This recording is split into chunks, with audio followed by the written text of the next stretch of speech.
से आप सभी welcome back to my YouTube channel. मैंने आपको लास्ट वीडियो में कंपैरेटिव बैलेंस शीट बताई थी जिसमें हम कंपैरिजन कर रहे हैं 2 सालों का।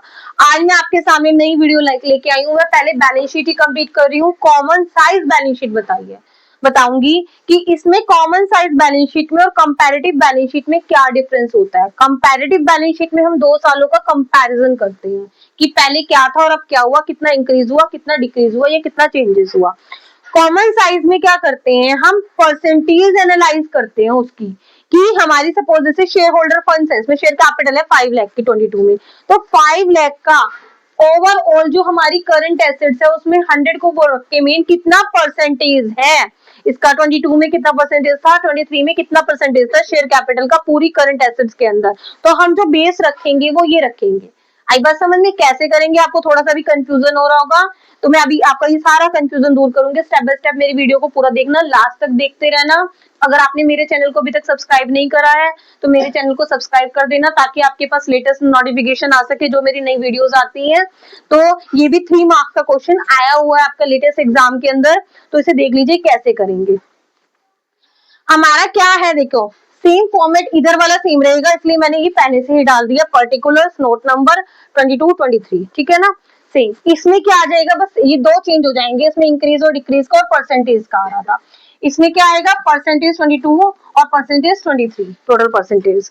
तो इसमें सपोज जैसे शेयर कैपिटल है हमारी 5 लाख की है, मैं करके दिखा रही हूँ स्टार्टिंग वाली, उसके बाद मैं डायरेक्ट सॉल्व करूंगी तो ध्यान से देखना कि हमारा ये शेयर कैपिटल कितने की है, 5 लाख की है 22 में। टोटल हमारी एसेट्स कितनी, टोटल लायबिलिटीज कितनी है हमारी, 5 लाख अपॉन 15 लाख इंटू 100, मतलब शेयर कैपिटल ओवरऑल लायबिलिटी अंदर उसकी कितनी परसेंटेज है, इसे ये हम कॉमन साइज बैलेंस शीट में कैलकुलेट करते हैं। तो हमारा कितना आ जाएगा, ये 5 3 15, कितना आ जाएगा, ये 33.33 समथिंग आएगा इसका आंसर। 33.33% आ जाएगा ये हमारा। आया समझ में कैसे निकाला, कैसे कैलकुलेट करा, ऐसे इसका करेंगे। भाई ये 2 लाख है हमारी अपॉन 15 लाख इंटू 100, हम 22 का निकाल रहे हैं तो 22 का ही टोटल लेंगे इंटू 100। 23 का टोटल नहीं लेना, जब 23 का कैलकुलेट करेंगे तब 23 का टोटल लेंगे। तो कितना आ जाएगा ये हमारा कैलकुलेट होके बेटा, 20.00। ऐसे इसका करेंगे 5 लाख अपॉन 15 लाख इंटू 100। ये नीचे सारा वर्किंग नोट में आप शो करेंगे एग्जाम को में, तो ये आ जाएगा हमारा 33.33%। ये कितना आएगा, 2 lakh upon 15 lakh into 100, 2 lakh upon 15 lakh into 100, कितना आ जाएगा ये 13.33। ऐसे ही 23 का कैलकुलेट करेंगे। 23 का कैसे कैलकुलेट करेंगे, हमारी टोटल कितने की है लायबिलिटीज, 24 लाख की, 10 लाख अपॉन 24 लाख इंटू 100, कितना आ जाएगा ये सॉल्व करके हमारा 41.67।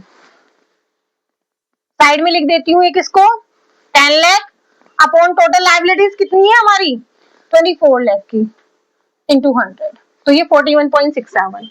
ऐसे इसका करेंगे 3 लाख अपॉन 24 लाख इंटू 100, ये आ जाएगा 8.33। 8 लाख अपॉन 24 लाख इंटू 100, 33.33।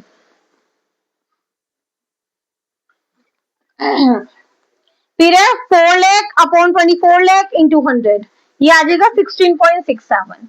इनका जो टोटल परसेंटेज आएगा 100 आएगा, क्योंकि हमने टोटल और ओवरऑल 100% में देखे तो हमें पता चल रहा है कि भाई शेयर कैपिटल पूरी 100% में कितनी है 33%, ये कितने हैं 20%, ये कितने हैं 33%। तो इससे ये एनालाइज होता है कॉमन साइज बैलेंस शीट से हमारा। तो सेम हम ऐसे इसमें करेंगे, एसेट्स गिवन थे, नॉन करंट एसेट्स और करंट एसेट्स जो हमने बताए बनाए हैं कॉलम। इसके अंदर क्या आता है हमारा, नॉन करंट एसेट्स के अंदर हमारा क्या आता है, हमारा फिक्स्ड एसेट्स। फिक्स्ड एसेट्स के अंदर टेंजिबल और इंटेंजिबल, तो इसमें टेंजिबल एसेट्स दे रखे थे, प्रॉपर्टी प्लांट एंड इक्विपमेंट, आप इसके नाम से भी लिख सकते हो, डायरेक्ट डाल दिया मैंने। 10 लाख के थे 15 लाख के हो गए, तो इसकी परसेंटेज भी कैलकुलेट करेंगे। कैसे करेंगे, 10 लाख अपॉन 15 लाख इंटू 100, कितनी आ जाएगी हमारी 66.6667% की 66% हमारी प्लांट एंड इक्विपमेंट है टोटल एसेट्स के उसमें। एसेट्स की करेंगे 5 लाख अपॉन 15 लाख इंटू 100, कितनी आ जाएगी 33.33%। ये पूरा टोटल 100% आ जाएगा। ऐसे इसका इधर वाले का कैलकुलेट करेंगे 15 lakh upon 24 lakh into 100, 66.67%। Sorry, ये आ जाएगा 62.50 और ये 9 लाख अपॉन 24 लाख इंटू 100, 37.50। इसका भी ओवरऑल कितना आ जाएगा हमारा 100%। तो इसमें हमने समझ में आ गया होगा कंपैरेटिव और कॉमन साइज में क्या डिफरेंस है। कंपैरेटिव में हम 2 सालों में कंपैरिजन कर रहे हैं, कितना इंक्रीज हो रहा है कितना डिक्रीज हो रहा है, परसेंटेज कैलकुलेट कर रहे हैं। और कॉमन साइज बैलेंस शीट में हम क्या कर रहे हैं, हम परसेंटेज एनालाइज कर रहे हैं, उसकी टोटल 100% में उसकी कितनी परसेंटेज है, उसकी शेयर कैपिटल की, रिजर्व सरप्लस की, लॉन्ग टर्म बोरोइंग्स की, मतलब जिसका भी हमें जो भी हमें बैलेंस शीट के लिए दे रखे हैं पर्टिकुलर्स। ये मैंने आज आपको दो हमारे टॉपिक्स कंप्लीट हो गए 2 वीडियोस के अंदर, कंपैरेटिव बैलेंस शीट और कॉमन साइज